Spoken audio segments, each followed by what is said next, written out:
कभी महाराणा प्रताप ने अपने स्वाभिमान के लिए जंगलों की राह चुनी थी। छत्रपति संभाजी महाराज ने धर्म और संस्कृति के लिए अपनी जान दे दी थी और रानी लक्ष्मीबाई ने अपने बच्चे को पीठ पर बांधकर आखिरी सांस तक लड़ाई लड़ी थी। इनका उद्देश्य एक ही था, शांति। लेकिन वो शांति जो सम्मान और न्याय के साथ मिले। जब मानवता पर संकट आता है, जब निर्दोषों की चीखें गूंजती हैं, तब देवताओं को भी अपनी आंखें खोलनी पड़ती हैं।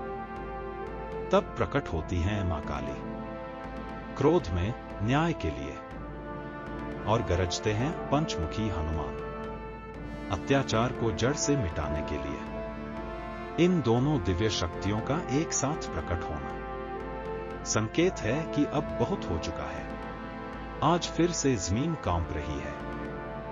पहलगाम की धरती आज भी अपने बेटों की चीखें समेटे बैठी है। क्या हमने कुछ सीखा, या फिर हम सिर्फ शोक मनाकर भूल जाएंगे? काली और हनुमान की भक्ति हमें सिखाती है, जब अंधकार हावी हो जाए तो दीपक जलाना ही एकमात्र उत्तर होता है। हम वो दीपक हैं।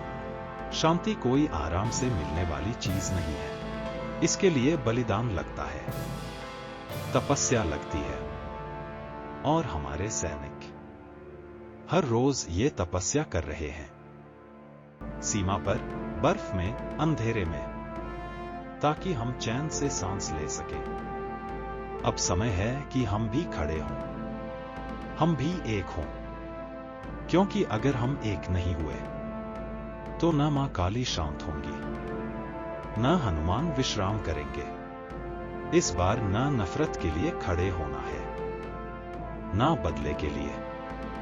इस बार खड़े होना है एकता के लिए, शांति के लिए, मानवता के लिए।